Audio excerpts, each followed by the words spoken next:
Did you know that just one night of bad sleep not only makes you tired, but it changes how your body actually feels. It increases your blood sugar, which makes you store fat more. And it makes the next day harder than it should be. And you're always wondering, like, why do I have these cravings? And most people have no idea that this is happening. But once you can understand it, you will understand why whenever your sleep goes downhill the next day, it seems like you have a lot more cravings. And I'm gonna break down insulin sensitivity today, deep dive. I'm Kevin Andres, the owner and founder of K-Squared Fitness, where we help dads who weigh between 235 pounds and 260, and we run the Back to 200 protocol to get your energy back, to change your body, so that when you get to the pool and you want to pop your shirt off, you feel freaking fantastic and you don't continue to hide behind the shirt. This is what we do. Now, we focus on optimizing your health, we focus on losing the weight, but then we focus on getting healthy, looking good, feeling good, being able to run and play with the kiddo.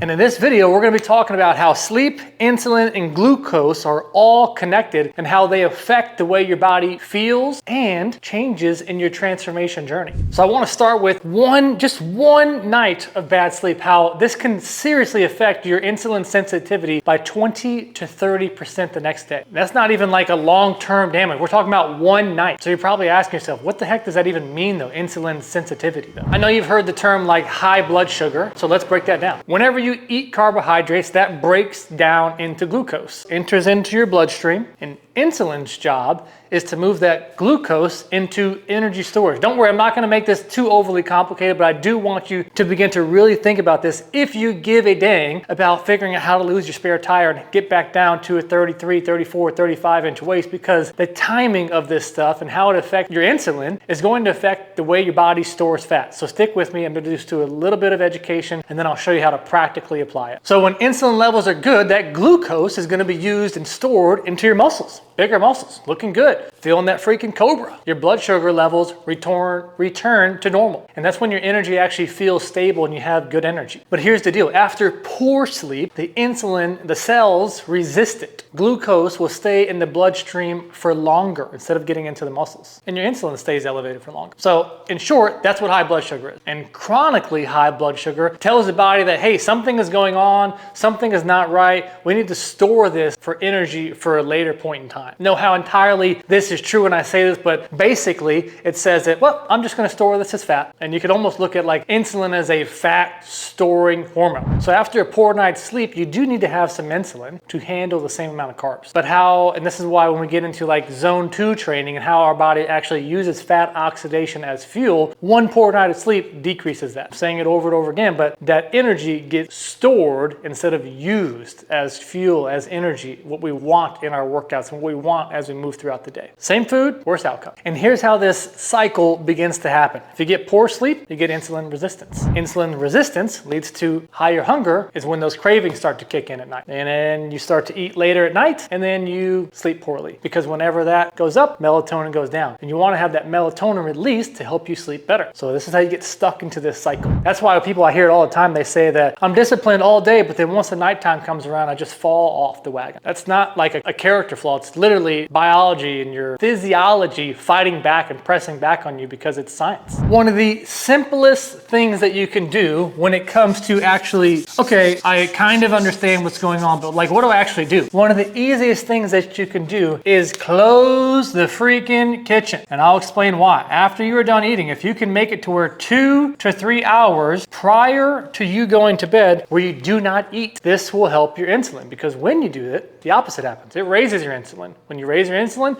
melatonin goes down. Melatonin goes down, this delays your sleep. And if you're thinking, what the heck is melatonin? Melatonin is a natural hormone that is released in your body to help you sleep, which has a direct correlation to improving your circadian rhythm. When your body thinks that it needs to eat, when your body wakes up naturally, when your body goes to sleep. There's lots of little quirks and things that you can do to improve your circadian rhythm, which is why I am 2 for 2 with my kiddos. I think first time my wife thought it was a fluke that I was able to get our baby to start sleeping 7 weeks through the night. Baby number 2, 7 weeks, 8 weeks through the night. I'm just saying, circadian rhythm, the biohacking might kind of have it down. So it's a story for a different time, but there are things you can do to improve your circadian rhythm, to help you sleep better, to help you optimize your insulin sensitivity. Because whenever you sleep, the signals for recovery and repair is when that stuff happens. And whenever you eat late at night, it's like almost confusing the signal of what's going on because it's suppressing the melatonin. So for lack of better words, your body can't enter that full repair, recovery, restore that it's trying to do while you're sleeping. So if you're having trouble getting to sleep, we got to look at fixing that, which we do a deep dive in our course. You know, we help many men not only change their body, but look at their stress,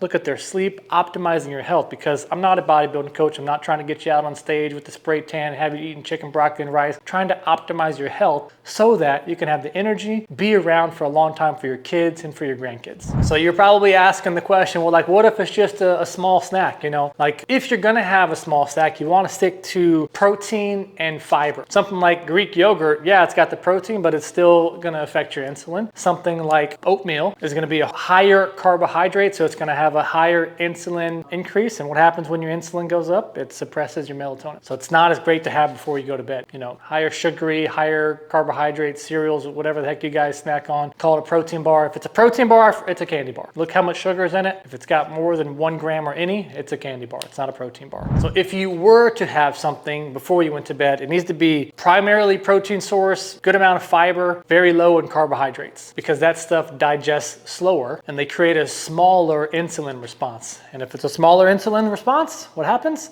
Melatonin isn't affected as much, so it doesn't spike your blood sugar. Now let's completely flip the script. Let's not talk about actual sleep. Let's talk about around your workouts. I love to work out, but none of us, for almost in our 40s or in our 40s, we don't get to work out as much as we would like to. So let's talk about the timing of when you are working out and what you should do. After your strength training, super, super important. Either a 2-to-1, a 3-to-1, a 4-to-1, depending on where you're at in the journey. This marker is not working great.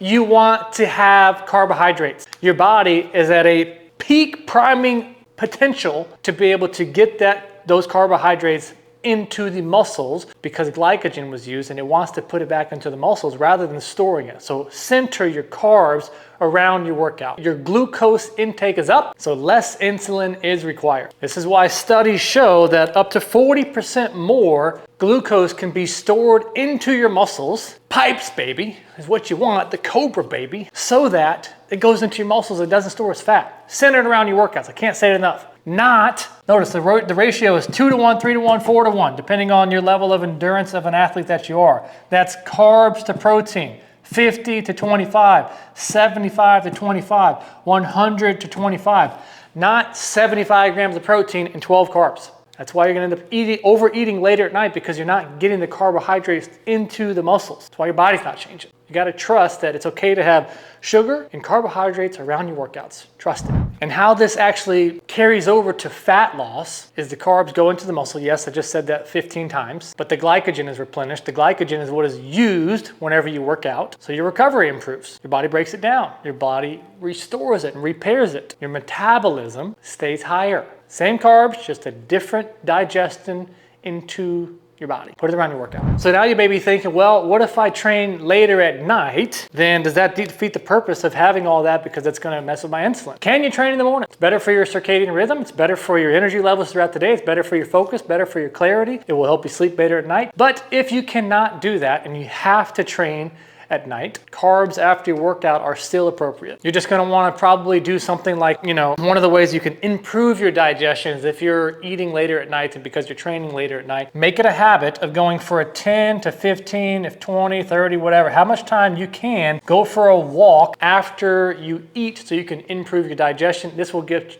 because if you just eat, go plop down on the couch, your digestion period is gonna take way longer compared to if you went for a 5, 10, 15, 20-minute walk. It's gonna expedite the digestion, which is going to get you into a fasted state faster, which is what you want your body to do. Now, I know all of you guys have heard this buzzword that's going around, but it also is true: cortisol. What the heck is it? Much like what we talked about earlier, melatonin, cortisol is a stress hormone. And guess what? If we take this all back to poor sleep is going to increase your cortisol, which guess what happens? Raises your blood sugar. Guess what happens when you raise your blood sugar? Worsens your insulin resistance. So back to this process of what eating late does, right? So if we eat late, keeps your insulin high, delays your melatonin. If it delays, suppresses your melatonin, what happens to that? Disrupts your circadian rhythm, your cortisol rhythm, which totally impacts your circadian rhythm. of when you wake up, when you go to sleep, when you have good energy. This is a hormonal traffic jam. So let's talk about another thing. And we're just about done with this video here, but let's talk about fasting.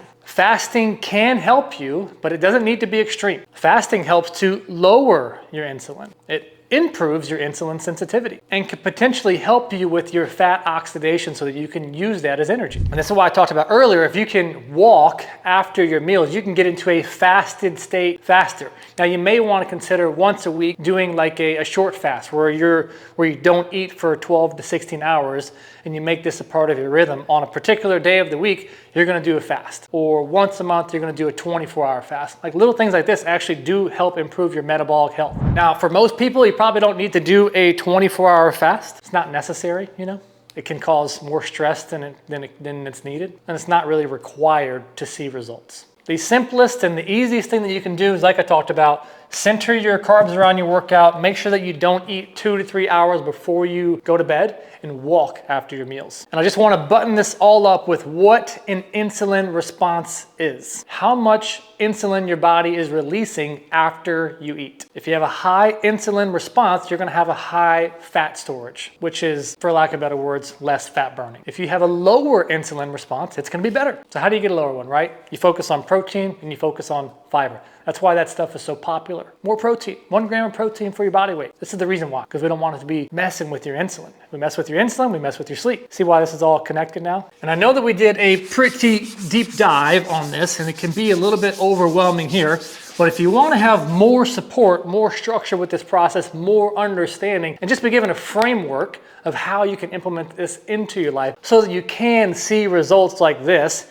and results like this and get text messages like this every single week from my clients. And you want to have better energy, and you want to have better confidence from your body changing, and you want to be able to see the results from the effort that you're putting in, then check out the description down below, and I will have a link down to my calendar where you and I can jump on a call and we can game plan, see what really you're struggling with. Are you working hard and not seeing results? Are you starting from ground zero and now you want or have the capacity, the time, the energy, the finances to actually invest into a coach? Check out the description down below. We'll have a conversation. I'll see if I can help you out.